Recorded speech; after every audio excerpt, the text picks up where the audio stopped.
La pandemia de COVID-19 hizo que 2020 y 2021 fueran años muy complejos en varios escenarios. El primero, sin dudas, el sanitario. Pero asociado a esta crisis llegaron problemas económicos y también sociales.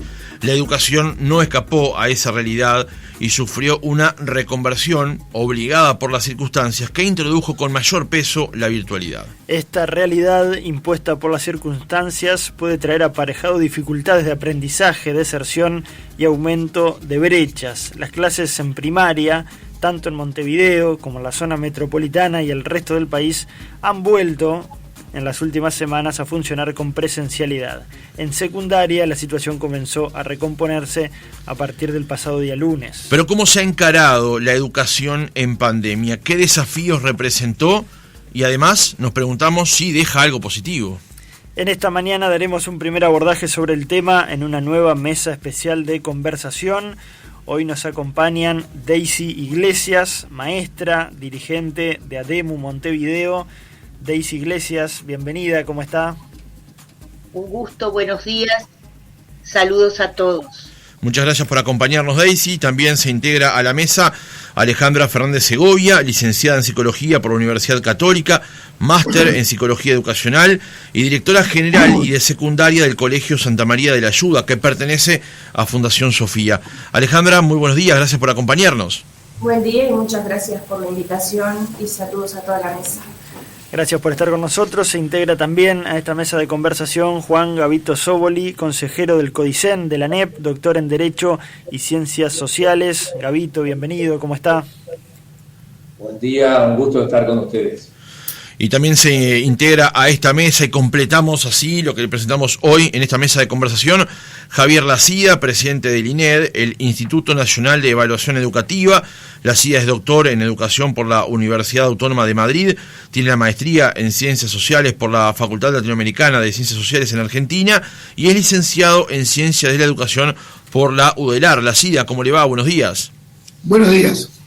Muchas gracias por acompañarnos a los cuatro. Vamos a comenzar esta mesa, si les parece, con el tema planteado, cómo se ha encarado la educación en pandemia, y vamos a comenzar con la opinión de Daisy Iglesias para ver cómo a los maestros, a los educadores de nuestros chicos, les ha afectado este proceso y cómo lo han encarado. Daisy, comenzamos con usted. Como no, buenos días, ya los saludé. Decirles que lo que significa la virtualidad como panorama o contexto de enseñanza supone bastantes desafíos y supone bastantes incertidumbres. En relación con la educación, una gran conclusión que puede extraerse después de todo este periodo es algo muy similar a lo que usted decía.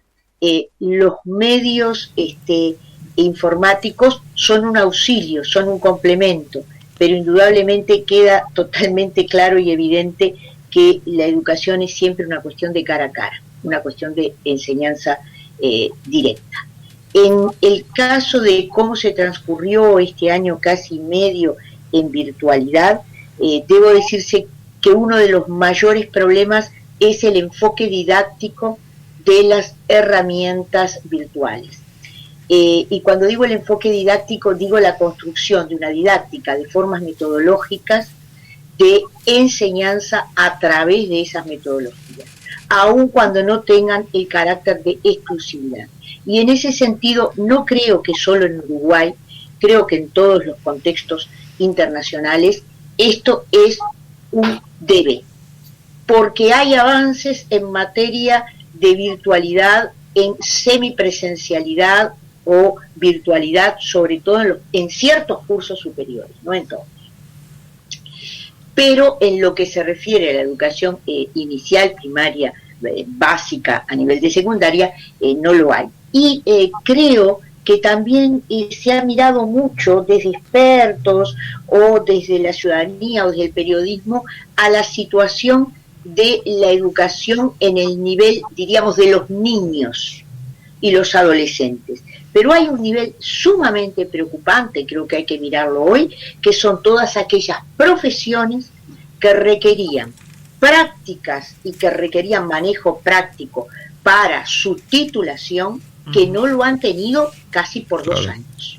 Y eso es un problema que es mucho más acuciante que el de la niñez. ¿Por qué? Porque está egresando con su titulación de acuerdo a otras reglas y porque hay todo un conocimiento que no se pudo elaborar. Y por otra parte, simplemente una nota, los medios virtuales han generado, y creo que eso no cabe duda a ninguno de los que está aquí, ni de los que está escuchando, ni de los que no está escuchando tampoco, también han generado una revolución en las comunicaciones.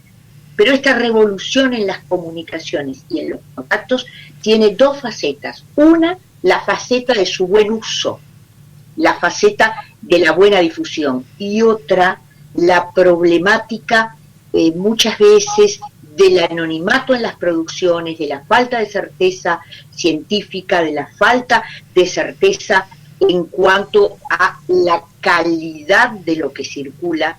Y ese segundo aspecto es un aspecto que también debe preocupar a la educación de aquí en más, cómo formar personas que puedan discriminar, discernir y usar apropiadamente estas herramientas aún en su vida personal. Bien, ese fue el primer aporte entonces de Iglesias. Queremos conocer la visión de Gabito desde las autoridades del CODICEN, cómo ha sido este año y medio o casi 2 años desafiantes en ese sentido, en el tema de la educación. ¿Cuáles fueron las dificultades más grandes que se encontraron? Cómo no, casi telegráficamente voy a tratar de sintetizar todas las estrategias que se pusieron en marcha, tanto desde el punto de vista pedagógico como logístico, como de relacionamiento con otras instituciones. Antes quiero coincidir con la inspectora Iglesias en alguna unidad, ¿no? Todo nuestro sistema estuvo diseñado desde siempre para un formato de presencialidad. Y lamentablemente, ahora no es lo que dijo Daisy, sino lo que yo agrego, no hemos tenido la constancia en la continuidad institucional para habernos preparado en el tránsito hacia el uso de las nuevas tecnologías o la educación a distancia a través de la informática o las plataformas. Yo quiero recordar que en la ley de presupuesto del año 1990 ya incluimos partidas para informática e inglés en primaria. Si eso se hubiera seguido trabajando, 30 años después nos hubiera agarrado un poco mejor. Como digo eso, digo también que tuvimos a favor la existencia del plan Ceibal, sobre todo para el caso de primaria. Y ahí empiezo un poquito a detallar los cambios o los esfuerzos que se hicieron. Ceibal había tenido un desarrollo bastante autónomo, o diría yo, separado de lo que eran los objetivos de ANEP. Y en esta administración se hizo un esfuerzo para que confluyeran esos objetivos. Y entonces creo que todas las gráficas que ustedes ya conocen del uso de las plataformas de Ceibal están demostrando que ahora se está trabajando conjuntamente. Repaso entonces, desde el punto de vista logístico o de funcionamiento, lo primero fue la aprobación de protocolos sanitarios. No había existido hasta ahora la necesidad de que hubiera protocolos sanitarios. Y hubo que diseñarlos y acordarlos, están acordados con la Coordinadora Sindicatal de Enseñanza, y se han ido complementando a medida que la situación ha cambiado o que se han constatado nuevos enfoques. Por ejemplo, las alfombritas sanitarias al principio eran algo imprescindible, luego la ciencia demostró que no. El distanciamiento primero era mayor, ahora se redujo para el caso de primaria y primero de ciclo básico a un metro. Quiere decir que esto es una cuestión dinámica. Todo lo que implica los elementos de limpieza, parece mentira, pero en un órgano que supuestamente debe dirigir las cuestiones de enseñanza propiamente dicho, nos hemos pasado viendo cuánto alcohol se compra, dónde, cómo se distribuye, quién lo recibe, las mascarillas, si están, si no están. Eso llevó mucho tiempo y creo que, salvo algunas excepciones, se satisfizo de manera razonable.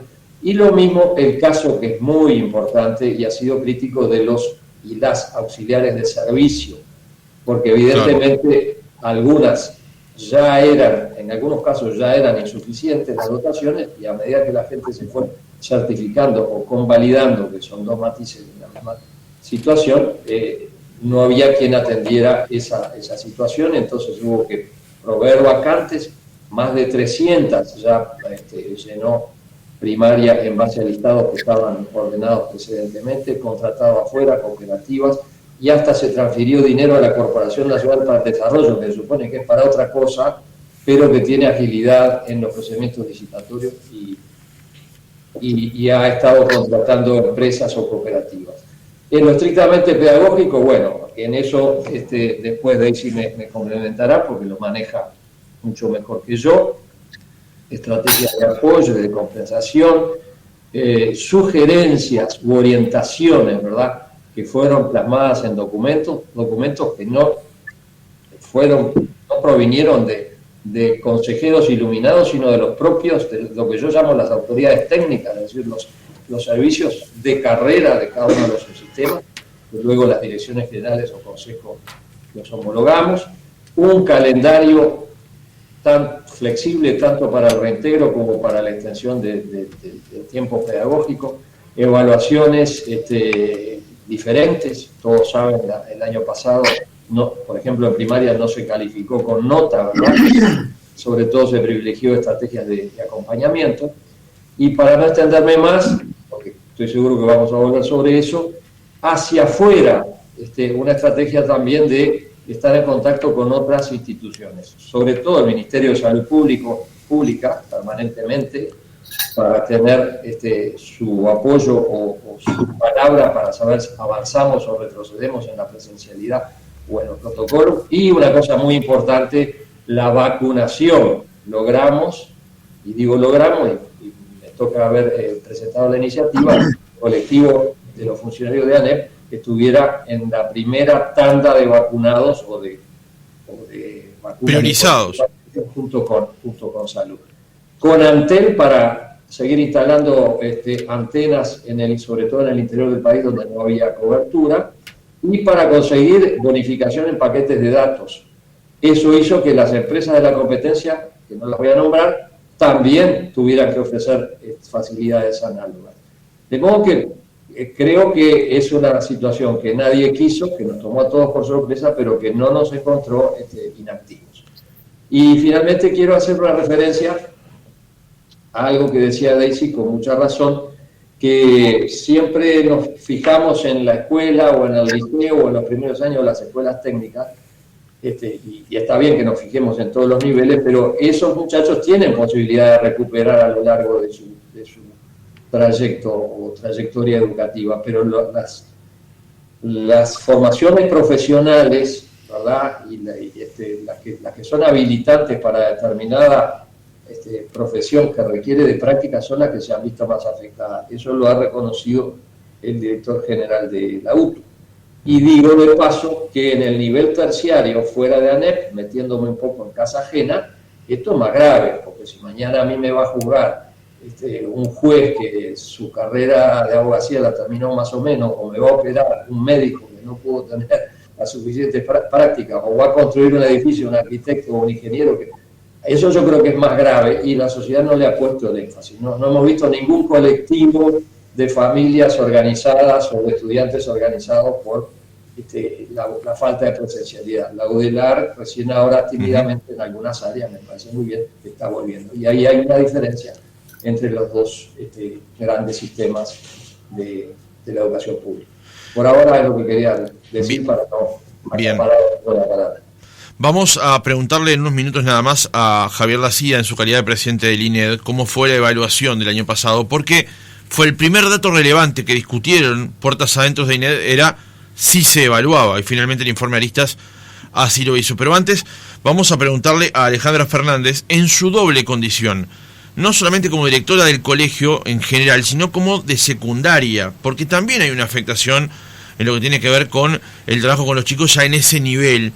Y además también en su doble condición, decíamos, de psicóloga, para ver cómo ha afectado el relacionamiento y los procesos de aprendizaje en una etapa tan especial, tan fermental de la educación. Alejandra, su primera reflexión con respecto al tema. Sí, sí. Si yo me pongo a pensar, como que se dividiría en dos, digamos, esta pandemia, lo que vamos de pandemia. En este año y medio, yo creo que el año pasado nos dedicamos como a aprender, a adaptarnos. A muchos de los profesores o de los docentes en general se tuvieron que familiarizar con las distintas plataformas, con las distintas técnicas, lo que decía Daisy, cómo adaptar la didáctica de un salón a una pantalla, aprender cosas sencillas como desde compartir pantalla en una plataforma que vos tuvieras en el colegio o en la escuela, hasta cómo dar, cómo tener el control y el dominio del grupo, cómo acercarme al chico o a la chica que tiene dificultades específicas de aprendizaje, cómo acercar el aula y también al docente y poder tener un intercambio. Pero para eso contábamos el año pasado, si ustedes recuerdan, con que todos nos tuvimos que aislar de alguna forma con nuestros hijos, y no había tanta movilidad como este año. Este año sucedió que cuando se decretó la virtualidad de la educación, muchos de los papás que el año pasado habían podido estar en casa, tenían que seguir saliendo a trabajar. Y eso hizo también que tuvieran que tomar un rol, por ejemplo, más protagónico, de repente los abuelos, que eran los que los cuidaban, y que obviamente la brecha a nivel de todas las plataformas y de lo que fuere se notó. Nosotros tuvimos en algún caso alguna experiencia, o varias, sobre todo en primaria, que los abuelos, cuando eran los niños muy chiquitos, a veces les tuvimos que enseñar a cómo conectarse, etcétera. Entonces voy a hacer como esa discriminación de lo que fue la virtualidad del año pasado con esto. Obviamente todo tiene su contracara, ¿no? Este año los docentes, yo siento que tenían un bagaje de aprendizaje con respecto a eso que el año pasado no pasaba. Y creo que eso se capitalizó y muy bien. E hizo que la calidad de lo que se le daba a los chicos fuera muy superior. Y también que los chiquilines se adaptaron de otra manera. Ahora, ¿qué me pasa en este año con respecto al año pasado? Si yo lo comparo, hay una gran fatiga pandémica, y ahí me disculpan, pero me sale la psicóloga, y yo siento que es para todos lados eso. Es del lado de los papás, es del lado de los chicos y es del lado de los docentes. Siempre hablamos, y yo soy la primera que pongo, cuando uno dice, bueno, cuáles fueron o cuáles son, porque estamos todavía los grandes héroes o los grandes protagonistas de esta pandemia, ¿no?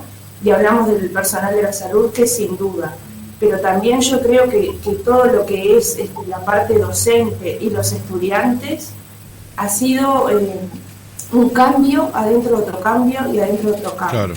Que después podremos en otra vuelta de la ronda comentar un poco qué aspectos positivos y qué negativos, pero sin duda es que creo que este año contamos con un aprendizaje para ver la parte como esperanzadora que no teníamos el año pasado. Nos tuvimos que adaptar todos, incluso los directores, y me imagino ni hablar cuando Gabito comentaba de la parte logística en ANEP, nos pasa lo mismo a los privados, o sea, de tener, vamos a poner una suposición, 4 auxiliares de limpieza, tuvimos que doblar, tuvimos que invertir mucho en logística, esto del alcohol en gel, de la alfombra sanitaria, de los termómetros digitales, todo eso es un estresor también para todos los que trabajamos en la educación.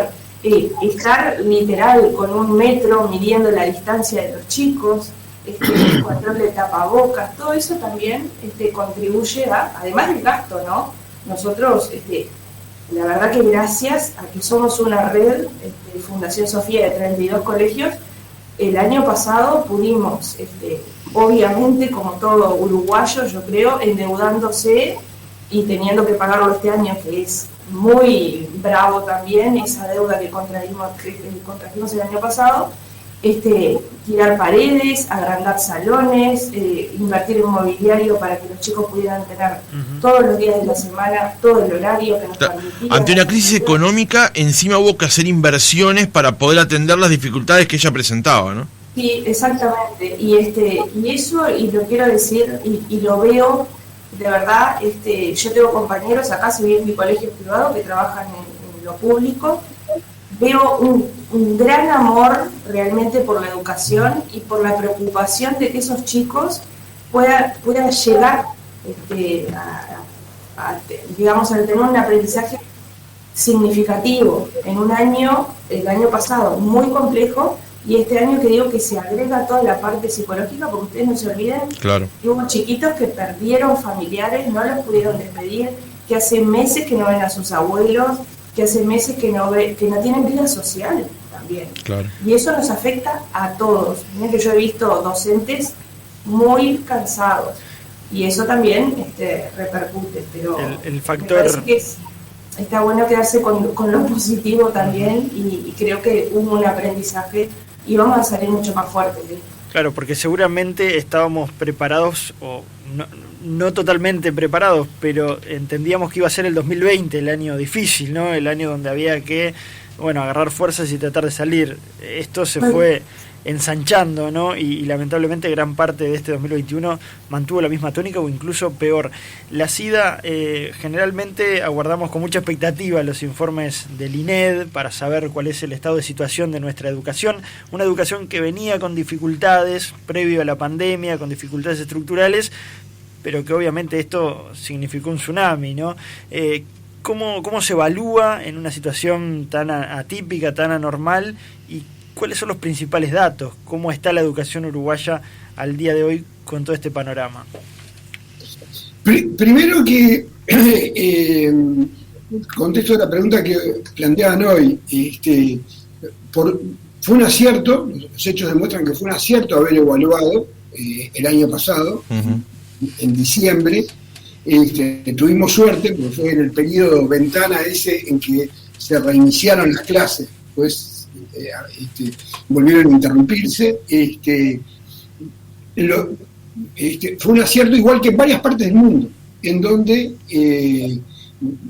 el criterio que tuvimos, que compartimos con la ANEP, que también, y con los docentes que nos dieron una mano imprescindible para poder hacer la evaluación, que fue justamente en una situación crítica hay que no aflojar en la búsqueda de información y la evaluación de lo que está pasando.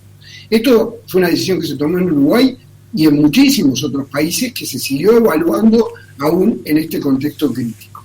El resultado del año pasado en primaria, en lengua y matemáticas, que es donde la ANEP decidió, yo creo que también con mucho acierto, poner la prioridad, es que globalmente no se ven deterioros con respecto a la medición anterior del INED de aristas, que había sido en el 2017. Pero con dos aclaraciones. La situación anterior de 2017 no era buena, era en términos generales mediocre y mala para los estudiantes de ingresos más bajos. Y la inequidad aumentó un poquito, pero aumentó. Y estamos hablando solo de primaria y de esos aprendizajes. Todavía no tenemos evaluación, y vamos a tener recién el año que viene, de educación media, porque lamentablemente el Uruguay es un país que evalúa poco los aprendizajes comparado con lo que se evalúa en el resto del mundo, con evaluaciones de este tipo, externas, independientes. La otra característica de la inequidad, y lo otro de lo que tenemos datos, es el problema de continuidad en la media, ¿no? Que no fue grave en primaria, aunque hubo un cierto problema concentrado, un cierto crecimiento del deterioro del vínculo educativo durante el 2020, concentrado también en los sectores de ingresos más bajos, pero en la media tenemos datos de que el problema ya era crítico y se agravó. Y lo otro que tenemos datos es de lo que planteaba muy bien Daisy, Juan, Alejandra, el tema de las percepciones. Esto ha sido un esfuerzo, esto se ha logrado, y estos buenos resultados se han logrado. O sea, hubo capacidad de aferrarse a un salvavidas, que después voy a decir cuáles fueron esos salvavidas, porque se hizo un esfuerzo gigantesco de parte de los niños y de los adolescentes de parte de las familias, que hay que valorar enormemente, y de parte de los docentes, y bueno, y el conjunto de medidas de las que hablaba Juan Gavito de las autoridades. Yo creo, Alejandra Fernández decía muy bien, hay que ver o sea que yo también quiero decir, hemos logrado buenos resultados en primaria, pero merced a un esfuerzo enorme, que uno no puede decir quedarse contento con los buenos resultados. Primero, son resultados de estancamiento con respecto a resultados malos, claro, no son resultados de deterioro, que muchos esperaban. Claro. Esa fue la buena noticia. O sea, haber pasado el tsunami sin deteriorar aún más de lo que ya estaba, digamos. Sí, aunque deteriorando un poquito la equidad. En primaria, en matemática y en lengua. Probablemente en otras áreas haya habido deterioro, y probablemente, y en media no sabemos. Pero yo quiero un último comentario breve sobre algo que planteaba Alejandra Fernández. Esto nos deja más fuertes. Nosotros identificamos dos fortalezas en el sistema a partir de esto. Una mejora enorme de la articulación y la coordinación, a la que hacía mención Juan Gavito, especialmente entre el gobierno, el sistema educativo, CONICEN, las direcciones generales y el CEIBAL y los recursos tecnológicos. Y después la propia capacidad que tenía el Uruguay con las tecnologías. No hay que identificar desde nuestro punto de vista las tecnologías con la pandemia.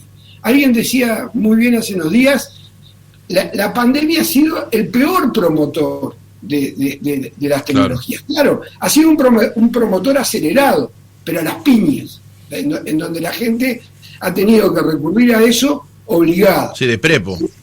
Entonces, ahí yo voy al tema de los desafíos. El desafío que tenemos es la educación híbrida y combinada y el trabajo híbrido y combinado en cualquier campo, en la docencia y en todos los campos, es un desafío. Entonces, esto nos hizo avanzar rápido y a los empujones en la buena dirección. Y eso es un desafío en el cual yo creo que deja capacidades instaladas. Hoy todo el mundo es usuario del CEIBAL. Menos del 10% era usuario del CEIBAL en el año 2019. Eso es un avance.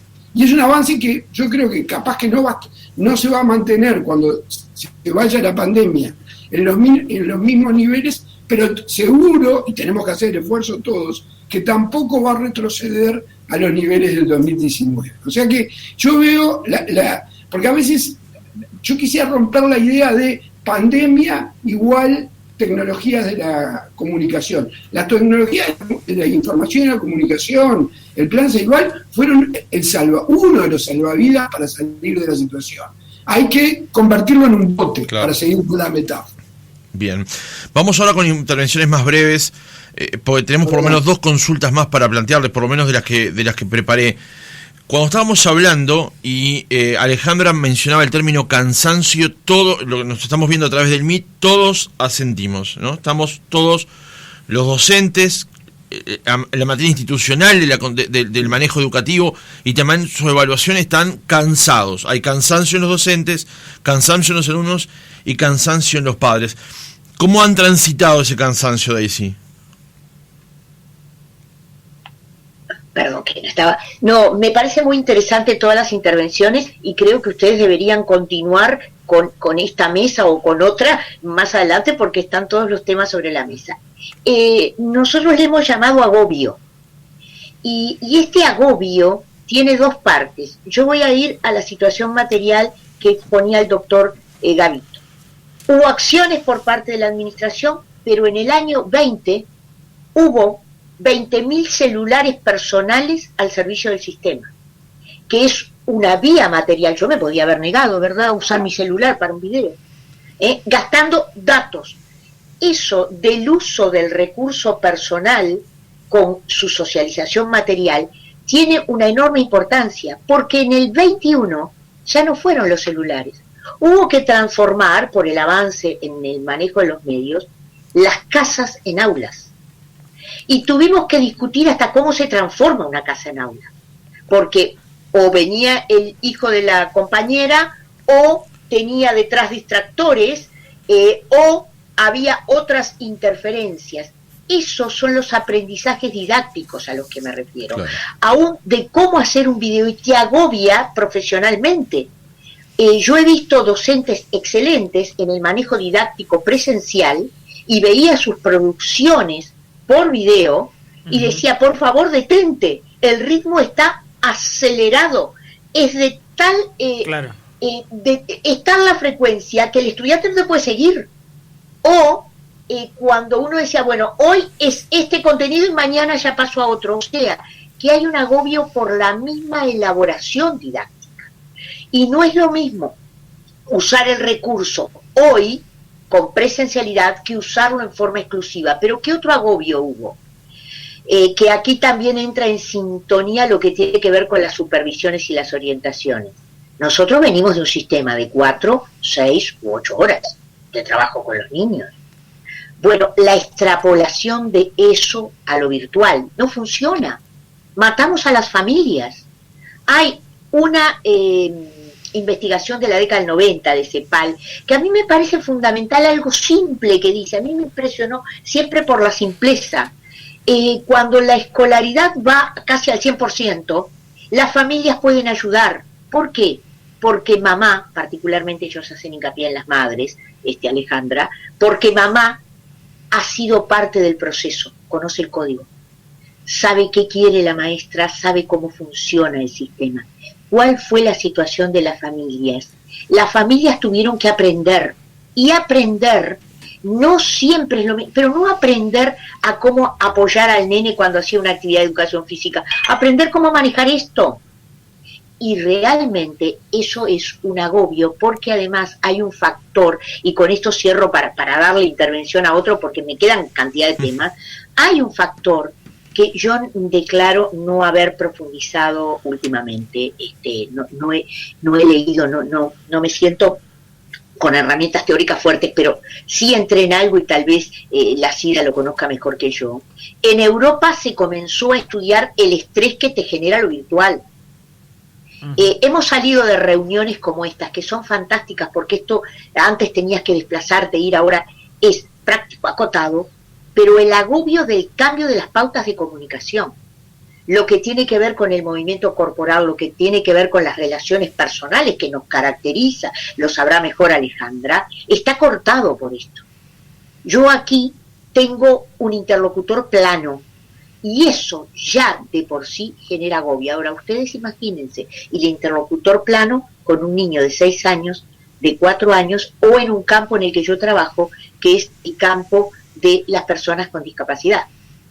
Imagínense cómo medio con esto, con un alumno que tiene el derecho a la educación, con TEA y otros malos entendidos. Cuando se suspendió la presencialidad, nosotros insistíamos, no se ha cortado la obligatoriedad de la educación sigue siendo obligatoria, lo que se cortó es una forma, y sin embargo ahí hubo algunos ruidos de comunicación que no nos ayudaron mucho. La educación era obligatoria, lo que pasa que la forma al modificarse generaba desazón. ¿Ustedes saben que hay papás que se conectaban a las 9 de la noche porque volvían de su trabajo? Claro. Y la administración tal vez no esté preparada para eso, porque exigía un horario que era el horario diurno, y las maestras nos decían, no, mirá, yo de día no, yo tengo que hablar de noche, si el padre no está. Claro. Y si yo lo necesito a la familia. Todas estas cosas, creo que, bueno, soy muy superficial en lo que digo, les pido disculpas, pero el tiempo apremia, eso no cambia nunca.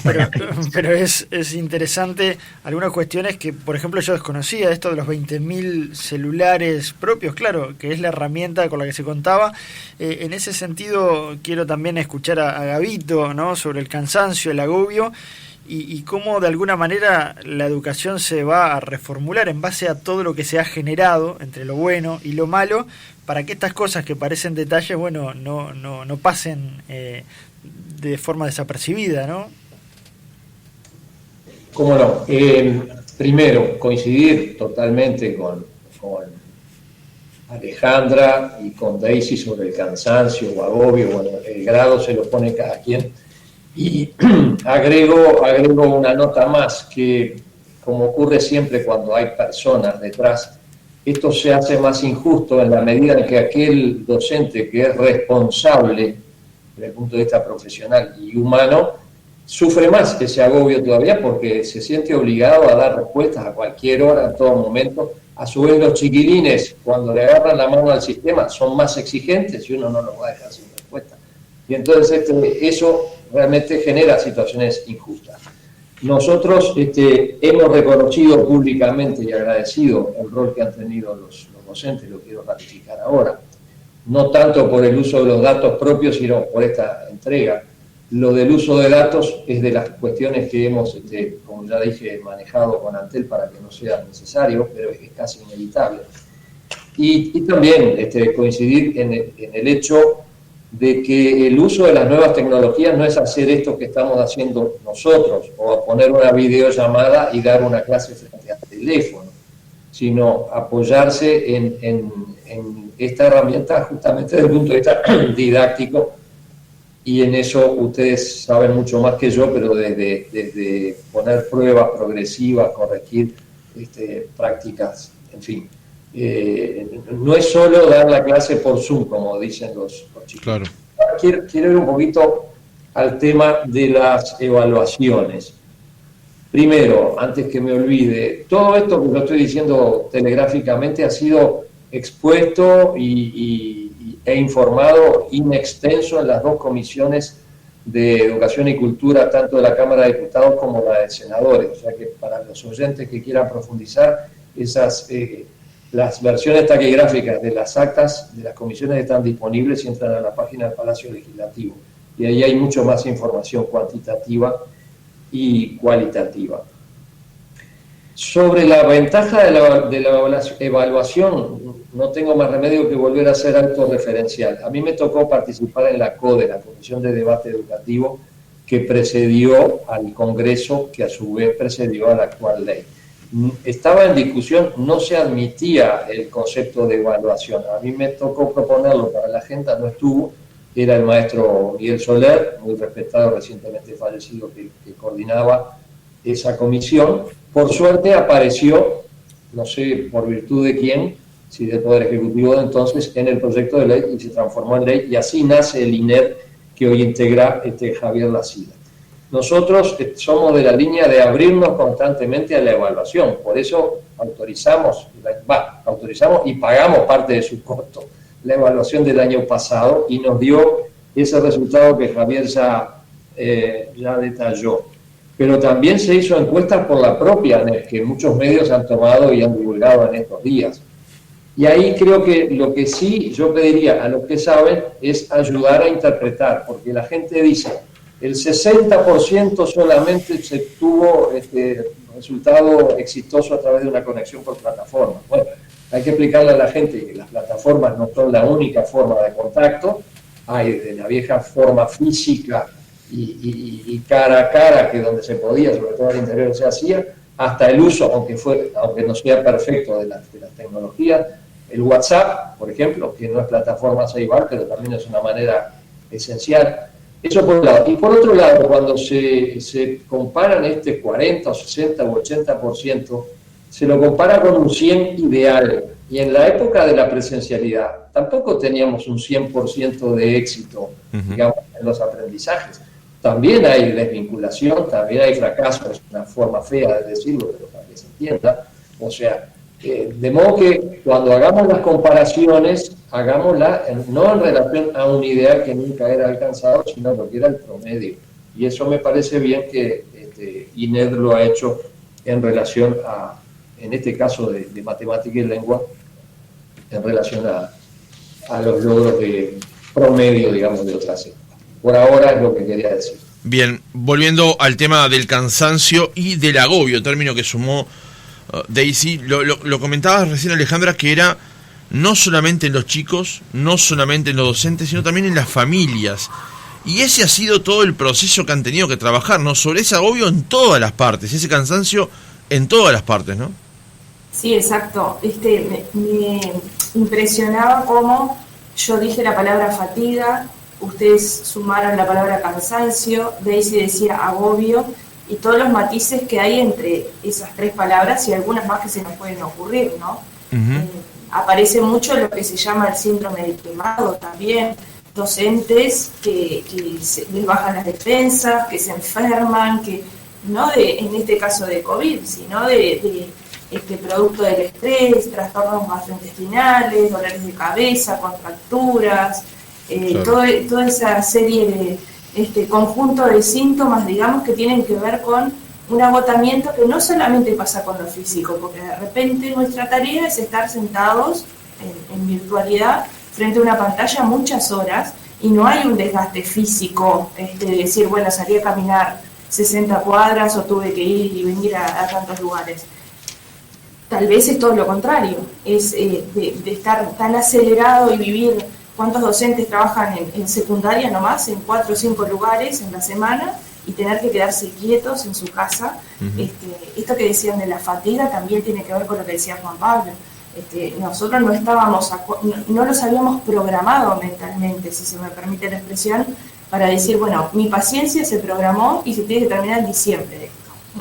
Y nos fuimos de vacaciones pensando que el 2021, bueno, el año que viene va a ser, y el año que viene, y se nos vino esto, que en realidad fue la primera ola en Uruguay, la primera real ola de la pandemia, de los casos, y quedamos como en pausa, y no entendíamos mucho.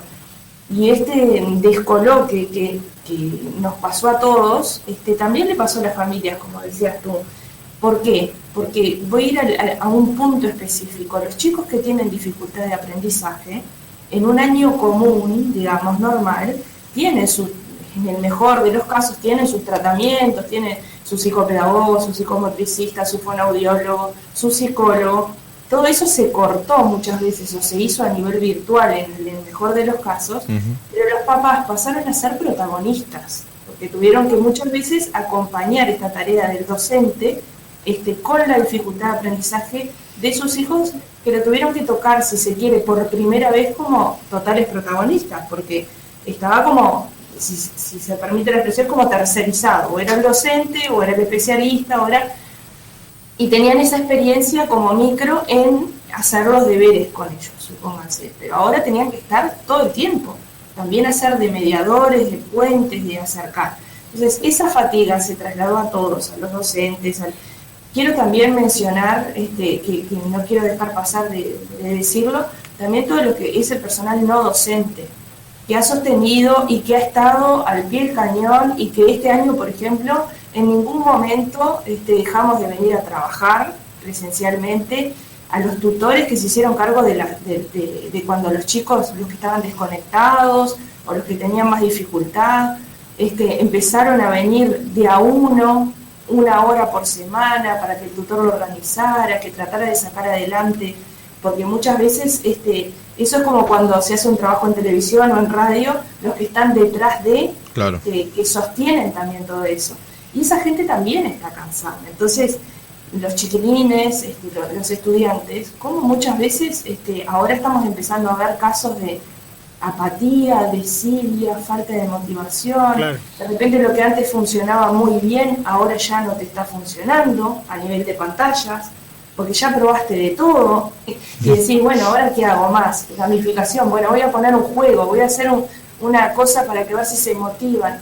No es lo mismo, a nosotros, si hablaba Daisy hoy de la universidad, a mí me preocupa muchísimo también, porque cómo la llegada, el feedback que vos tenés cuando estás presencial, y ni que hablar de la práctica, Ahora me preocupa, desde el primer momento, cuando a mí me consultaban como técnico, como psicóloga, siempre decía, me preocupa más el después que el aislamiento. Cuando volvamos al mundo real, digamos. Porque miren que no es fácil, también desde el punto de vista social, nos fuimos tirando hacia atrás. Hubo un retraimiento de los vínculos, que lo trasladen a un adolescente a sus primeros vínculos, a sus primeras relaciones también afectivas. Claro. Todo ahora está digitalizado, porque los chiquilines no se pueden ver, etcétera.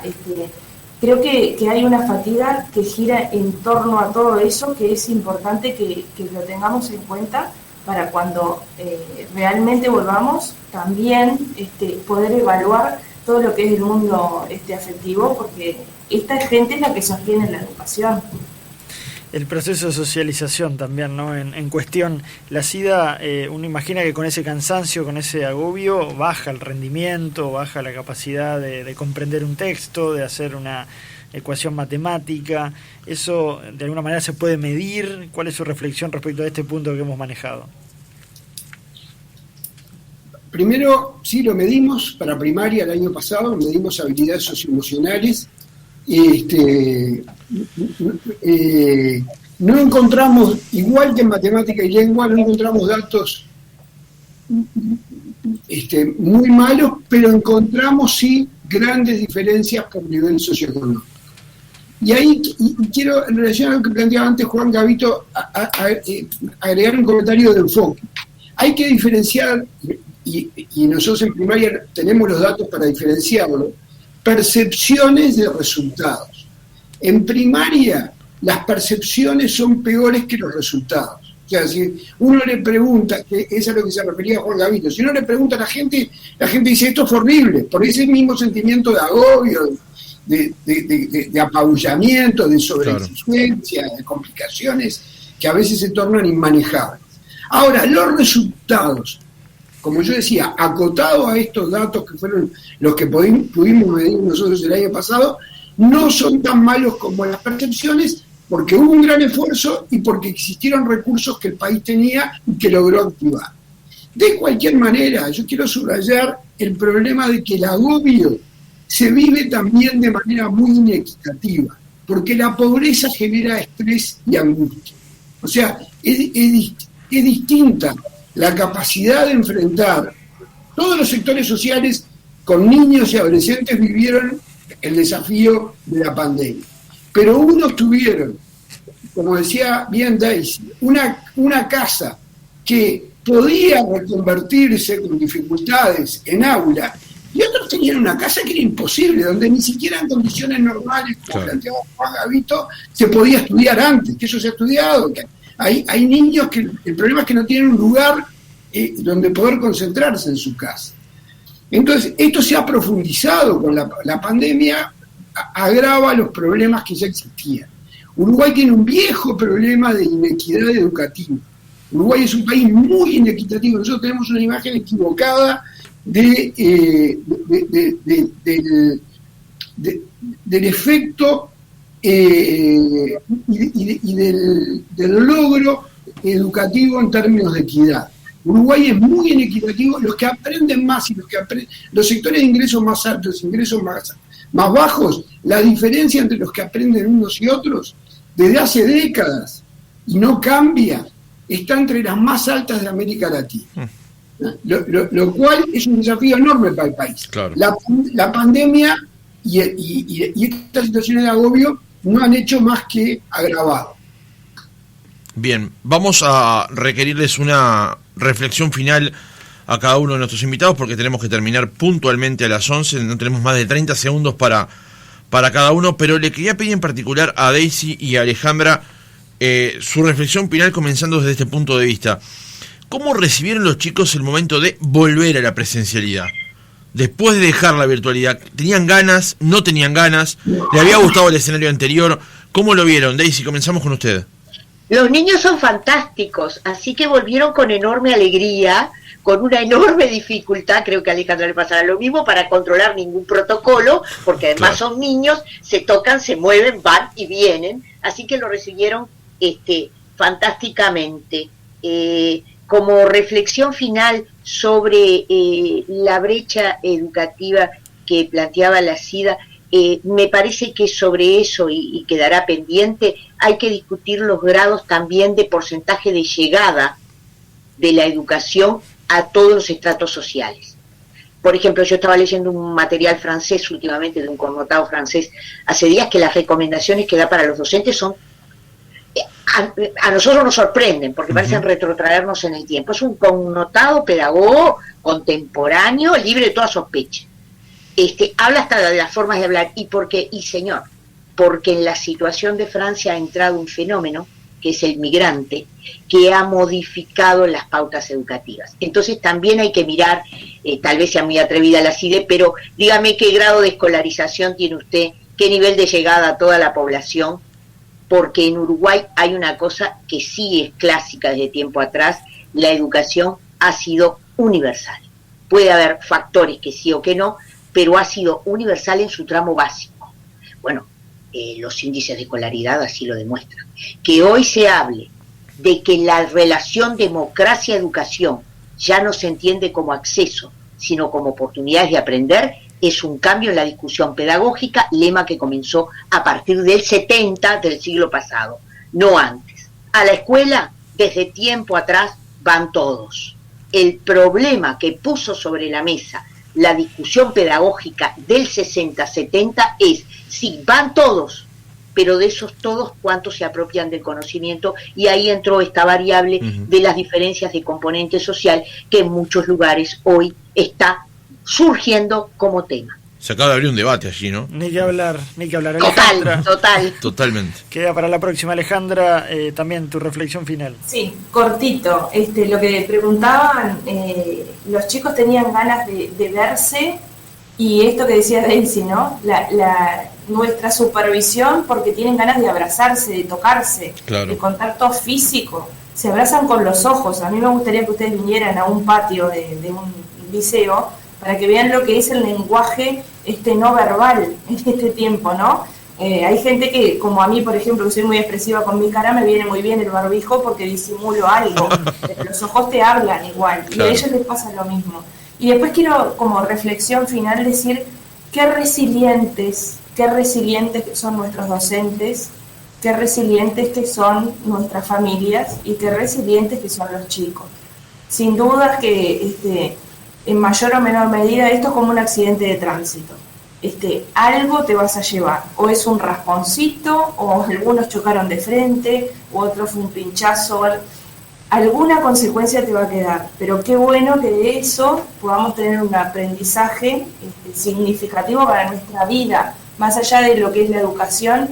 No olvidarnos de que nosotros somos un ser biopsicosocial y que en todas las esferas, en algún punto, tenemos que estar muy atentos, los que trabajamos, que tenemos ese beneficio, ese prodigio, esa alegría de trabajar con estos chicos que todos los días nos regalan su vida y estar en contacto con tanta gente, de estar atentos a ver esas consecuencias también, porque la verdad que son unos grandes resilientes de toda esta historia. Javier Lacía, bueno, perdón. Decime. No, le interrumpí justo para darle paso a Lacía, porque cuando hacía de la teoría del accidente, apoyaba esa mención. Lacía, su reflexión final. Una convocatoria al tema y al desafío de las tecnologías de información, a capitalizar todo lo que hubo que aprender a hacer, todas las capacidades que se desarrollaron durante este periodo. Y un comentario a cuenta del próximo debate. La educación en Uruguay no es universal porque es obligatoria hasta sexto de secundaria. Resulta que no terminan un tercio, no terminan tercero de secundaria. Ese tercio es más, incluye a adolescentes no pobres, ¿no?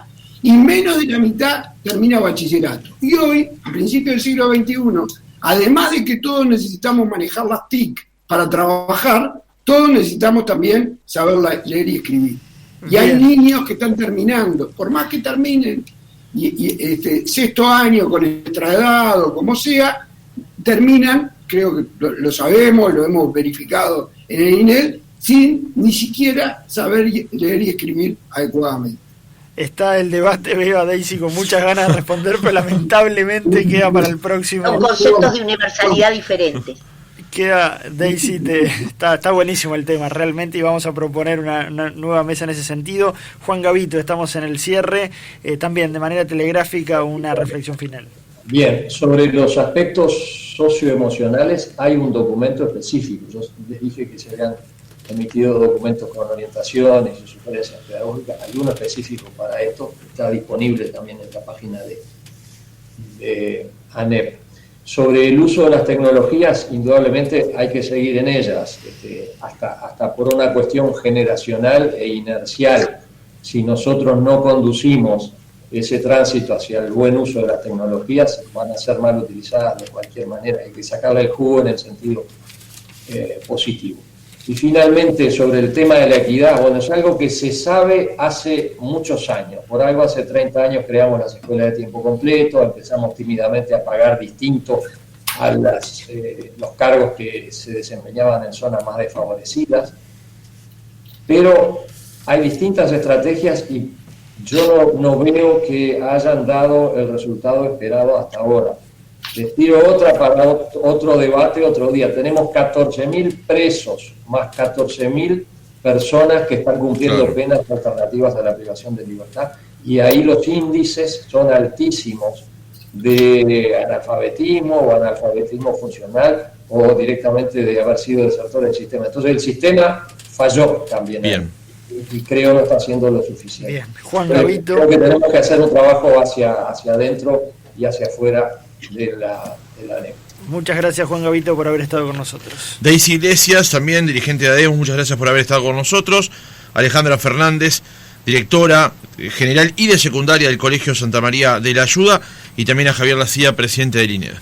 Gracias por habernos acompañado. Un gusto. Gracias a todos.